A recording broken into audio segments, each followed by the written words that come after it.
আসসালামু আলাইকুম, আমি সালমান আহমেদ। তো আজকে আমি আপনাদেরকে দেখাবো কিভাবে এসকিউএল নিয়ে কাজ করতে হয়। আমাদের এই সেমিস্টারে যেহেতু এসকিউএল নিয়ে ডাটাবেজ নিয়ে কাজ আছে, তো সেই বিষয় নিয়ে তো আমরা শুরুতে যা করতে হবে, একটা সার্ভার লাগবে, লোকাল সার্ভার, যেটা দুইটা সফটওয়্যার আছে অনেক ভালো। একটা জেম, জেম সফটওয়্যার, একটা হলো ওয়ার্ম সফটওয়্যার বা সার্ভার যেটা আমরা জানি। তো আমি ওয়ার্ম সার্ভারটাই ইউজ করব, অলরেডি ইনস্টল করা আছে আমার কম্পিউটারে। আর আপনার আপনার পছন্দ মতো যে কোনো সার্ভার ইউজ করতে পারেন। জেম সার্ভারের জন্য আপনি গুগলে জেম লিখলে তাদের অফিসিয়াল ওয়েবসাইটে ঢুকে তারপর আপনার কম্পিউটারের কনফিগার অনুযায়ী ডাউনলোড করে ইনস্টল করে নেবেন। তো আশা করি এতটুকু পারবেন। আর হোম সার্ভারের ক্ষেত্রে আমি একটু কথা বলি। এই ক্ষেত্রে আপনার কম্পিউটার যত ভিডিও আমার যেমন 64 ডাউনলোড করার সময় আপনার এই জিনিসটা ওয়ার্নিং যে দিচ্ছি, আপনার কম্পিউটারে আগেই ভিজুয়াল স্টুডিও 2012 এটা ইনস্টল করা আছে কিনা দেখতে হবে। যদি না থাকে তাহলে আপনি এখান থেকে আগে এই প্লাগইনটা ইনস্টল করে নিতে হবে, তা না হলে হোম সার্ভার কাজ করবে না। ঠিক আছে? তো এটা ইনস্টল করার পর আপনি ফার্স্ট এটা ইনস্টল করবেন, তারপর আপনি হোম সার্ভার ইনস্টল করবেন। ঠিক আছে? এখান থেকে ডাউনলোড করে নেবেন। আর আপনার 64 বা 86, আই মিন যেই ভার্সনটা আপনার পছন্দ ডাউনলোড করে নেবেন, তারপর ইনস্টল দিবেন, তারপর হোম সার্ভার ইনস্টল দিবেন। আর জেম সার্ভারের ক্ষেত্রে তেমন কোনো প্রতিবন্ধকতা বা কোনো প্লাগইনের দরকার নেই। জাস্ট আপনার ডাউনলোড দিয়ে ইনস্টল দিয়ে দেবেন। তো ইনস্টল করার পর আমরা এরকম একটা লোগো পাবো, আর এটা আমার হোম সার্ভারের জন্য। তো আপনার ডাবল ক্লিক করব।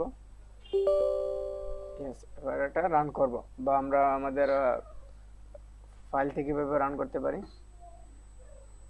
স্টার্ট মেনু থেকে আমরা কিভাবে কম্পিউটার থেকে রান করতে পারবো। সো দেখবেন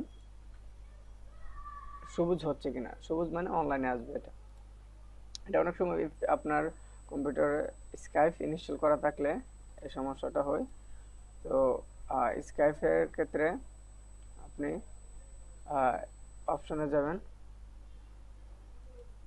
সরি,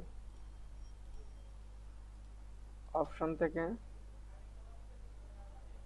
অ্যাডভান্স থেকে কানেকশন থেকে এই যে এখানে একটা রাইট চিহ্ন থাকে, আই মিন টিক চিহ্ন থাকে, চেক বক্সটা উঠে দিবেন এই পোর্টটা যদি ইউজ না করে। তারপর আবার লগ আউট করবেন স্কাইপ, আর তারপর আবার লগ ইন করবেন, এবং আবার পুনরায় আপনি হোম সার্ভারটি চালু করবেন। তাহলে এখানে সবুজ আসবে, মানে এখানে অনলাইন আছে, রানিং। সো আমরা আমাদের লোকাল হোস্টে যাওয়ার জন্য লোকাল হোস্ট আগে ক্লিক করলেই হবে। লোকাল হোস্ট ক্লিক করলে আমরা আমাদের লোকাল হোস্টে চলে যাব। এখানে প্রজেক্টের নাম থাকবে আর কি, আর যে প্রজেক্ট আছে ওই প্রজেক্ট। তো আমাদের কাজ মূলত এসকিউএল নিয়ে, যেহেতু আর এই এসকিউএলটা শুধু এসকিউএল ডাটাবেস যেহেতু রিলেটেড, সেই জন্য এটাকে বলা হয় মাই এসকিউএল। তো এই জন্য আমরা এখানে ক্লিক করবো পিএইচপি মাই অ্যাডমিন। এখানে ক্লিক করলে আমরা আমাদের যেখানে মূল কাজ করতে হবে, কোড করতে হবে, এখানে চলে যাব। তো সো এটা রুট দিবেন, পাসওয়ার্ড কিছু লাগবে না, দেন বুক বাটন ক্লিক। তো আমরা এখানে অলরেডি এই ইউআইটার সাথে পরিচিত। তো ডাটাবেজ এখানে নতুনভাবে ক্রিয়েট করার জন্য, কোড করার জন্য আমরা এই ইউআইটা আগে দেখেছি ক্লাসে। তো আমরা নতুন একটি ডাটাবেজ তৈরি করব।